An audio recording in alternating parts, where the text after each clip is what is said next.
안녕하세요. 홍해걸입니다. 여러분 혹시 간유리 음영이라고 들어보셨는지요? 요즘 검진 목적으로 가슴을 CT로 찍는 분들이 많은데요. 이때 발견되는 소견입니다. 간유리, 그러니까 불투명한 유리처럼 뿌연 음영이 발견되는 건데요. 자, 이런 경우 대부분 암세포가 나타난다는 거죠. 강남 세브란스병원 흉부외과 이성수 교수팀이 44케이스의 간유리 음영을 조사했습니다. 그랬더니 그 중에서 한 케이스를 제외한 43케이스에서 그러니까 97%죠. 암세포가 나타났다는 것입니다. 자, 이게 어떤 의미가 있는 것인지 직접 만나보겠습니다. 네, 이성수 교수님 모셨습니다. 안녕하세요. 네, 안녕하세요. 바쁘신데 고맙습니다. 네. 선생님, 그런데 이번에 발표하신 연구 결과가 좀 충격적이에요. 이번 연구가 자세히 어떤 의미인지 설명 좀 부탁드릴게요. 사실 간유리 음영이라고 하면 뭐 일반적으로 많이 알려져 있지만 그 우리가 폐암이라고 하면 사실은 딱딱한 이 혹이라고 하면 간유리 음영은 뿌옇게 보이는 사실은 그냥 음영이기 때문에 이게 암이 아니다라고 생각할 수도 있지만 제 연구에 의하면 대부분이 암이었다라는 걸로 너무 걱정하실 수도 있지만 사실은 제자리 암종이라고 해서 침습섬이 없는 것도 있고 침습적인 암도 있기 때문에 너무 걱정하실 필요는 없습니다. 어떻게 걱정을 안 해요? 암세포가 나오는데. 그러니까 선생님 말씀은 대부분 간유리 음영에서도 네. 암세포가 나왔다. 네, 그 네, 얘기잖아요. 맞습니다. 간유리 음영이라는 게 정확하게 어떤 건지 설명해 주십시오. 네, 이제 엑스레이로서는 알 수 없는 부분인데요. CT를 찍어보면 사실 뿌옇게 나오는 영상인데 여기 보시면 이 부분이 전부 다 이 폐고 요게 심장입니다. 근데 여기 폐에 보면 뿌옇게 보이는 부분이 네. 간유리 음영입니다. 근데 여기 이렇게 조그맣게 약간 동그랗게 뿌연 게 네. 있네요. 네, 맞습니다. 여기 있는 하얀 것들은 뭔가요? 여기 하얗게 보이는 부분은 사실은 혈관입니다. 혈관이 보이는 네, 거고. 네, 그렇죠. 그래서 이제 혈관의 그 농도하고 이렇게 차이가 나게 되는데 자세히 보시면 이렇게 아까 말씀드린 대로 뿌옇게 보이는 부분이 처음 생기다가 네. 폐암이 좀 진행이 되면 부분적으로 이렇게 하얗게 딱딱한 부분이 생깁니다. 어허. 그리고 더 진행하게 되면 완전히 고형만 보이고 간유리 음영은 사라지는 건데 이런 경우가 이전에 대부분 다 진행된 폐암으로 발견이 됐었고 여기는 아주 초기라고 볼 수가 있습니다. 그러니까 결론적으로 CT를 찍어 보면 이렇게 까맣고 뿌연 거 간유리라는 게 이제 영어로는 그라운드 글라스라고 하더라고요. 네, 네, 맞습니다. 예, 이렇게 그렇게 좀 탁한 유리 색깔. 예, 맞습니다. 요런 거가 이제 오늘 주제인 간유리 음영이고 네네. 여기서 이렇게 좀 하얀 부분이 생긴다는 거죠, 부분적으로. 네. 그러다 완전히 하얗게 되면 네, 그게 이제 우리가 아는 폐암이다. 네, 네, 맞습니다. 그러니까 요때는 CT가 아니라 엑스레이를 찍어도 나온단 말이죠. 보입니다. 네네, 근데 요때는 엑스레이로는 안 안 나오고 보입니다. CT를 해야만 보인다. 네, 네, 맞습니다. 근데 요게 이렇게 변화한다는 얘기인가요? 네, 네, 맞습니다. 이야, 그러면 지금 선생님 연구 결과에 따르면 간유리 음영을 나중에 이제 떼갖고 조직 검사를 해보니까 네네. 암세포가 다 나왔다는 얘기예요? 네, 맞습니다. 근데 이제 조금 이제 오해를 하면 안 되는 건 뭐냐면 암세포가 보인다고 해서 모두 다 침습적인 폐암은 아니기 때문에 우리가 침습이라고 하면 주변 장기를 침범하고 다른 데로 전이하는 게 침습적인 폐암이라면 이런 상태에서는 암세포가 있다고 해도 주변을 침범하지 않는 제자리 암종이 사실은 비율적으로는 훨씬 많습니다. 어허. 근데 이제 이런 식으로 시간이 고형이 지나면. 생기다가 보면 침습적인 부분이 많아지기 때문에 주변으로 이 전이를 할 수도 있기 때문에 이런 단계에서부터 주의를 기울일 필요가 있다라는 메시지가 되는 것 같습니다. 네. 그러니까 저렇게 하얗지 않고 간유리처럼 이렇게 시커멓게 좀 뿌연 상태는 네네. 이 암세포들이 이렇게 3차원적으로 덩어리를 이루고 있는 건 아닌가 봐요. 그러니까 좀 점막 같은데 깔려서 이렇게 좀 자라는 그런 상태가 저렇게 나오고 네네, 맞습니다. 점점 이렇게 자라서 둥글둥글 뭉치면 저렇게 하얀 부분이 늘어나면서 급기야는 이렇게 둥그렇게 하얗게 나온다. 네, 맞습니다. 그게 정확하게 말씀해 주셨는데 네. 우리가 수술 때 들어가서 폐를 만져보면 이런 경우에는 딱딱한 혹으로 만져집니다. 근데 이런 상태에서는 어디가 암인지를 모릅니다. 어허. 그래서 사실은 우리가 흉관경으로 수술한다 그러면 뭔가 변화가 있는 부분이 보여야 자를 수가 있는데 이런 경우는 사실은 흉관경으로 안을 정확하게 경계를 구분해서 자르기가 사실은 어렵습니다. 그 정도로 저 단계는 굉장히 이 모호한 상태고, 그렇죠. 그러니까 조직 검사상 암세포가 발견됐다 뿐이지 아직은 숨죽이고 좀 얌전하게 있는 상태다. 침습적이지 않다. 네네, 그런 맞습니다. 거네요. 그래서 사실은 저는 이제 외과 의사지만 많은 내과 선생님들은 이런 경우에 10년을 지켜봐도 문제 없는 경우가 많더라 이런 얘기를 합니다. 사실은 이제 그렇지만 그거는 수술을 해서 조직을 얻지 않고 보는 거기 때문에 그 얘기만 들어도 사실은 곤란하고 제가 얘기했다고 해서 모든 사람들이 수술을 다 해야 된다고 해도 사실은 문제가 있을 수가 있습니다. 네. 그러니까 네. 환자들에게 가장 그 합당한 절충점을 찾아야 될 것 같아요. 그러니까 네네.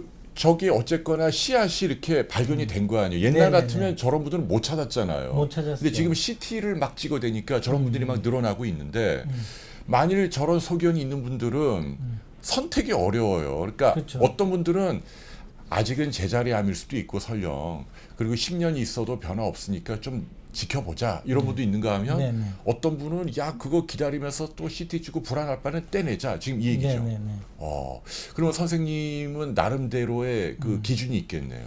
그렇죠. 그래서 이제 세계적으로도 이런 그 간유리 음영에 대한 치료 가이드라인이 있습니다. 그렇지만 앞서 말씀드렸듯이 이제 간유리 음영에 대해서는 아직은 명확하지 않다라고 제가 말씀드렸던 이유가 미국이나 이런 나라에서는 CT를 잘 찍지 않기 때문에 이런 경우를 많이 연구를 하지 않았어요. 아하. 그래서 미국에서는 2cm 이상이 되는 경우에만 치료를 적극적으로 생각해봐라고 얘기를 합니다. 와 미국은 폐암이 굉장히 많은 나라인데 왜 CT를 안 찍죠? 의료비가 너무 비싸기 때문에 와. CT에 대한 접근이 어렵기 때문에 사실은 우리나라 분들은 정말 감사해야 되는 부분이라고 우리나라는 생각합니다. 어디 가도 조그만 그렇죠. 동네에도 뭐 네. 한 15만 원 내면 다 찍는데 CT. 네, 맞습니다. 근데 어허. 엑스레이에서는 안 나오고 CT에서 나오는 건데 우리나라는 검진을 많이 하고 이렇게 CT를 조금 저렴하게 찍을 수 있기 때문에 발견이 잘 된다고 보시면 됩니다. 네.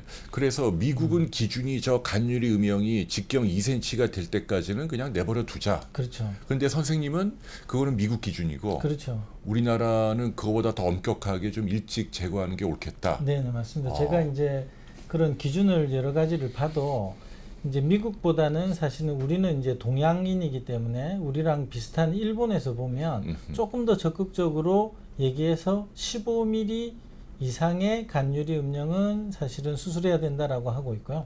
그다음에 아까 말씀드렸다시피 이런 그 진한 부분이 하얀 부분이 보이기 시작하면 그게 5mm만 되어도 수술해야 된다라고 얘기를 합니다. 그러니까 두 가지 기준이 있네요. 네네네. 그러니까 첫 번째는 전체 이 간유리 음영의 직경. 네. 이게 15mm가 넘어가면 수술하자. 네네. 그게 하나가 있고 네.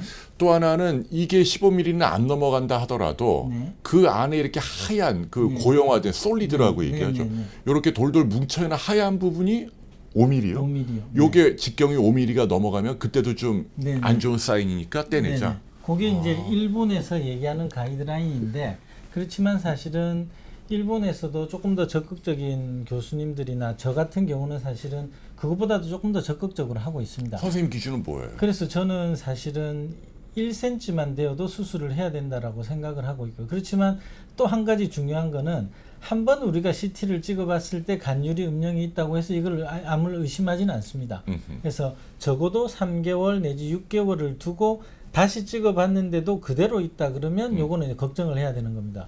근데 이제 많은 경우에 우리가 살짝 감기가 걸리거나 약간 그 가벼운 폐렴을 알아도 간유리 음영이 생길 수가 있거든요. 그래요? 그래서 폐암이 다시 아니더라도. 찍어보면 없어지는 경우가 있습니다. 음. 그러면 그때는 걱정 안 해도 되는 겁니다. 근데 이제 3개월, 6개월 지나서 CT를 찍어도 똑같이 있다면 요거는 이제 의심을 해야 되는 거고 그 경우 10mm 이상의 순수 간열의 음영이 있을 때는 수술을 하는 게 좋다고 생각을 하고 이 하얀 부분이 보이기 시작하면 저는 바로 수술해야 된다고 생각을 합니다. 뭐 5mm까지 기다릴 필요도 5mm까지 없다. 기다릴 필요 없습니다. 그리고 네. 직경은 한 10mm만 넘어가면 네네. 선생님은 가능하면 떼자. 네네 맞습니다. 그게 변화가 없다 하더라도 그러니까 네네. 몇 년 전이나 지금이나 그대로 없어지진 않지만 자라지도 않고 그대로 있는데도 네네. 선생님이 네. 일단 떼자. 그렇죠. 근데 거기에서 또 한 가지 걱정해야 되는 거는 나이거든요. 왜냐하면 간유리 음영이 뭐 30대에 발견되는 경우도 있거든요.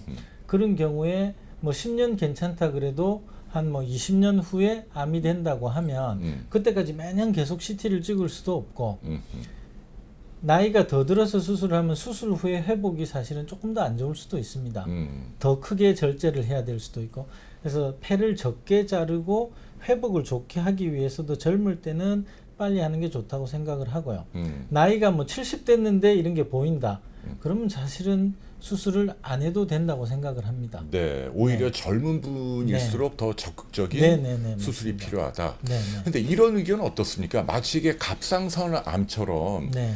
그 암세포가 있을 뿐이지 네네. 저 간유리 음영 가운데 물론 일부는 폐암으로 확 악화돼서 뭐 사람을 네. 죽게 할 수도 있지만 저 상태로 좀 암세포의 특징이 좀 얌전한 DNA 유전자를 갖고 있어서 네네. 저렇게 CT상으로 보이기는 하는데 마치 갑상선암처럼 뭐 20년, 30년 후에도 죽을 때까지는 달고만 다니고 네. 이것 때문에 생명을 위협하는 일은 없는 그런 간유리 음영도 있는 거 아니냐. 뭐 그래서 좀 신중해야 하는 거 아니냐. 이런 비판에 대해서는 어떻게 생각하세요? 근데 이제 그건 조금 다르게 생각을 해야 되는데 우리가 갑상선암이라고 하면 상당히 예후가 좋은 암이라고 돼 있는 반면에 일반적으로 폐암이라고 하면 암 중에 사망률 1위라고 얘기를 하지 않습니까? 그래서 그 사망률 1인 암이 침습적인 암이 되기 전 단계에서 조금만 잘라서 해결을 할 수 있다면 그거는 전혀 다른 얘기라고 생각을 합니다. 갑상선암에 비할 바는 아니다. 네네, 이 폐암이 맞습니다. 좀 더 많고 더 위험한 암이다. 네네 맞습니다. 근데 이제 제 질문은 폐암이라 하더라도 원래 출발이 네. 그러니까 어그레시브하게 막 자라서 죽게 만드는 우리가 알고 있는 폐암 코스가 있고 네네. 어떤 폐암은 저렇게 그냥 순수 간유리로만 계속 몇십 년 가는 폐암 코스도 있지 않을까 하는 그런 얘기거든요.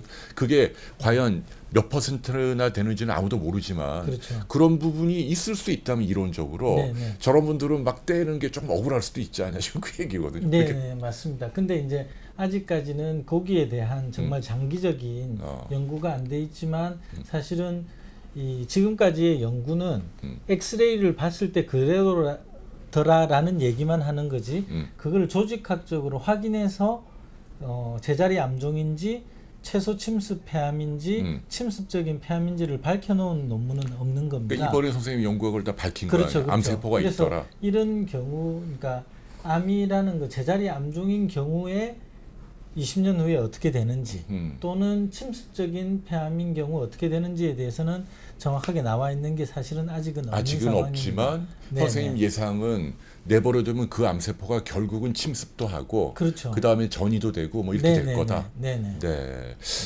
야, 근데 이 간유리 음영이 선생님 담배를 안 피우는 분들에게도 흔하다면서요. 사실은 기존에는 우리가 편평세포암이라고 하는 그 흡연하고 관련된 폐암이 많았다면 우리가 삶이 좋아지고 생활 수준이 올라가면서 편평세포암은 줄어들고 선암이 대부분인데 폐암 중에서도 그렇죠. 선암이라는 게 늘고 선암이 있다. 대부분인데 선암의 전구병변이 이런 간유리 음영이라고 생각을 하고 있습니다. 어. 그래서 이거는 흡연하고도 물론 관련이 있을 수 있지만 흡연하고 전혀 상관없는 여성분들한테 어허. 많이 생기고 있습니다. 그러니까 한평생 담배 한 모금 피우지 않은 50대 네네. 여성이 계신데 네. 이분이 어느 날 검진해서 CT를 찍었더니 네. 저런 게 턱 나오는 거예요. 네네네. 그러면 이분 입장에서는 나 담배도 안 먹어 안 피우는데 나중에 이거 폐암될 수도 있다. 네네. 그러면 떼내야 한다 이건데 네네네. 갑상선은 이렇게 열고 이렇게 떼는 게 좀 쉬워 네네. 보이는데 네네. 이거는 그래도 폐를 떼는 건 굉장히 환자한테 부담되고 위험한 수술 아닌가요? 어떻게 보세요? 그렇죠. 기존에는 위험한 수술이었는데 지금 이제 우리가 의료 기술이 많이 향상이 되고 마취 기술이 향상이 되고 이러다 보니까 그리고 통증 치료나 여러 가지가 향상이 되고 나니까 우리가 일반적으로 얘기하는 한쪽 폐의 3분의 1이나 반을 절제를 한다고 해서 그 전에 일상생활하고 전혀 차이가 없이 지낼 수 있을 만큼 지금은 많이 이렇게 의료가 향상이 됐습니다. 그래서 폐엽절제술이라고 하는 그 일반적으로 얘기하는 폐암 수술을 해도 일상생활을 하는데 문제가 없고, 제가 말씀드린 것처럼 네. 초기에 이거를 폐 일부분만 절제하는 경우는 쉽게 얘기를 하면 우리가 외과에서 이 충수돌기염, 그러니까 맹장 수술을 하는 정도의 그 부담이다, 이렇게 생각하셔도 될 것 같습니다. 폐 수술인데 어떻게 맹장 수술로 비교를 해요? 진짜예요? 그렇죠. 그러니까 네. 시술하는 입장에서 보면은 네네. 그렇게 어려운 수술이 아니다. 네네, 맞습니다. 흉곽경 얘기하는 거죠. 그렇죠. 흉곽경으로 해도 그렇고, 요즘은 사실은 조금 열고 해도 네. 흉곽경하고 큰 차이 없이 통증을 덜 느끼면서 회복이 됩니다. 네. 그러니까 이런 것들이 발견되는 분들이 치러야 할 그 제거하는 수술이 네. 굉장히 막 일반인들이 느끼는 무시무시한 그런 수술은 아니다. 네네. 수술 사망률 이런 거는 어느 정도나 돼요? 수술할 때. 그렇죠. 그러니까 일반적으로 우리가 얘기를 할 때 폐엽절제술이라고 해서 폐의 3분의 1 또는 반을 절제한 50%를 제거하는 경우에도 수술하고 연관돼서 사망하시는 분이 지금은 3%도 안 된다고 얘기를 하거든요. 3%는 높은 거죠. 100명 가운데 3명인데. 그렇죠. 근데 이제 그런 경우는 사실은 기존에 이제 폐암 때문에, 폐암이 있는 경우 나이가 많은 분들이고 그런 것들이 다른 병이 같이 있는 경우에 다 통계를 낸 경우고, 이런 것처럼 이제 그렇죠. 건강한 상태에서 일찍 발견해서 떼내는 거. 그런 경우는 전혀 문제가 없다고 보셔도 됩니다. 네. 그리고 저렇게 구석에 있는 네. 저런 부분은 쐐기처럼 떼낼 수 있다. 네, 그렇죠. 정말 흉곽경. 일부분만 절제를 해도 완치를 기대할 수가 있습니다. 네. 자, 이제 결론적으로 그러면 이제 전체적으로 검진에서 중년에 해당되는 분이, 특히 담배 피우는 분이라면 아마 찍은 분들 많을 터인데, 네. 이렇게 간유리 음영이 양성으로 나올 확률을 한 몇 %로 보세요? 얼마나 흔하다고 보세요, 이소견? 상당히 어려운 질문인데요. 지금까지 사실은 그런 일반인들을 대상으로 해서 했던 통계가 없기 때문에 얘기하기는 어렵습니다. 그렇지만 전체 검사자의, 제가 볼 때는 절대로 5% 이상 되지는 않을 것 같고요. 그보다 훨씬 낮을 거라고 봅니다. 네. 근데 100명 가운데 5명이라 하더라도 네네. 흡연자가 꽤 많으니까 네네. 전국적으로 몇만 명이 될 수도 있는데요. 네네, 맞습니다. 그러면 그분들은 고민을 많이 할 텐데, 네네. 선생님 연구대로라면 국제 기준보다 좀 더 엄격하게 일찍 치료하는 게 옳겠다. 네네, 맞습니다. 그리고 그 치료는 우리 일반인들이 알고 있는 것처럼 그렇게 굉장히 위험한 그런 또 어려운 그런 수술은 아니다. 그 네네. 얘기신가요? 그렇죠. 그런데 이제 한 가지 또 중요한 거는, 사실은 모든 분야가 마찬가지지만 이제 경험이 필요하고, 간유리 음영도 조금 전에 말씀드렸지만 폐렴 때문에 오는 간유리 음영도 있고, 다른 섬유화라든지 다른 것도 있습니다. 그래서 그런 부분에 대한 관심을 많이 가지는 센터에서 충분한 상의를 하고 결정을 하셔야지, 무조건 간유리 음영이 있으면 뗀다. 그건 암이다라고 아니죠. 생각할 필요는 없을 것 네, 같습니다. 암이 아니고도 오는 경우도 있다는 얘기잖아요. 네네, 맞습니다. 네. 네. 어떤 경우는 구글링 해보니까 네. 저절로 없어지는 경우도 있더라고요. 네, 그렇죠. 이제 가장 흔한 게 감기나 어떤 폐렴 후에 사실은 그런 경우는 증상이 있었던 거지 않습니까? 증상이 있으면서 검사를 해봤을 때 뭔가 있는 경우는 사실은 3개월 후에 다시 찍으면 없어지는 경우가 많습니다. 근데 아무 증상이 없는 상태에서 발견이 됐다면 다시 찍어볼 때 그대로 있을 가능성이 있습니다. 네. 네, 어찌되었건 현대의학의 발전이네요. 예전에 이런 분들을 미리 찾는 방법이 없었는데, 그렇죠. 지금은 이제 CT 보급으로 많이들 발견이 되고, 네. 선생님 또 연구 덕분으로 좀 필요한 환자들의 경우는 좀 적극적으로 치료할 필요가 있겠다. 그런 얘기시죠. 네네, 맞습니다. 네, 오늘 인터뷰 정말 고맙습니다. 네네. 감사합니다, 선생님. 네, 고맙습니다. 감사합니다. 네. 자, 현재 가슴 CT에서 간유리 음영이 진단된 분이라면 과연 어떤 선택을 하는 것이 옳을까요? 수술로 떼야 할까요? 아니면 좀 더 지켜보는 게 옳을까요? 사실은 간유리 음영은 데이터가 아직까지 많이 쌓이지 않아서 의사들 간에도 의견이 많이 다릅니다.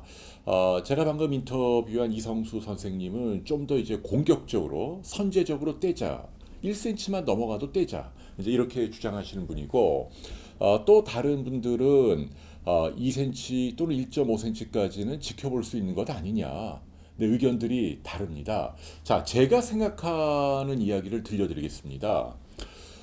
이 부분은요, 사실은 의사보다도 환자가 결정해야 할 부분입니다. 무슨 얘기냐면, 아직 명확치 않기 때문에 환자가 어떤 철학을 갖고 있느냐. 예컨대 나는 몸속에 조금이라도 어떤 그 불안의 조짐, 시한폭탄이 있다면 내 몸에 부담이 된다 하더라도 적극적으로 떼겠다. 라는 분이라면 간유리 음영이 이 조그만 수상한 기미를 보면 바로 떼야겠죠. 그런데 그게 아니고 나는 좀 더 느긋하게 기다릴 수 있어. 그리고 내 몸에 칼을 대는 게 싫어. 뭐 이런 필로소피를 갖고 있는 분이라면 조금 더 관찰하는 것도 도움이 되겠다라는 얘기입니다. 여기서 중요한 포인트는 이겁니다.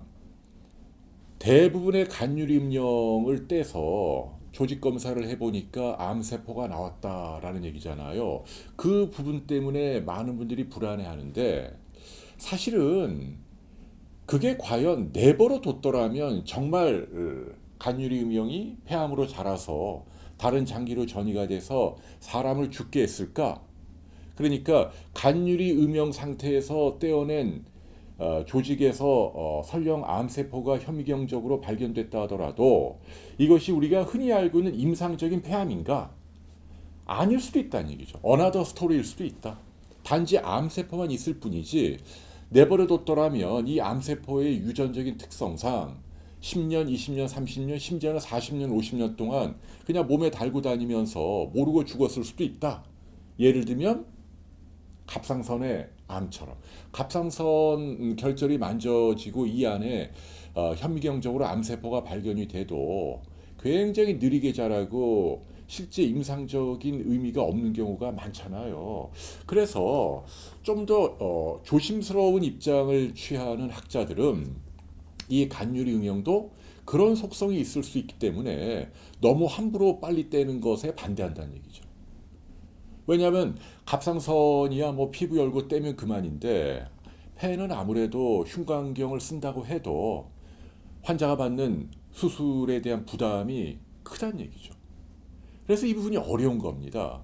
암세포가 있다고 해서 무조건 떼는 게 옳은가 아닐 수도 있다는 얘기죠. 저는 그래서 대체적으로 의사들이 내린 결론을 존중할 필요가 있다고 봐요. 뭐 적극적으로 떼든 좀 더 지켜보는 신중파이든 간에 대부분의 의사가 동의하는 사실이 있어요. 뭐냐면 갑자기 커지는 거죠. 지금까지 이렇게 조금 했던 암이 막 크게 자란다. 크기의 변화.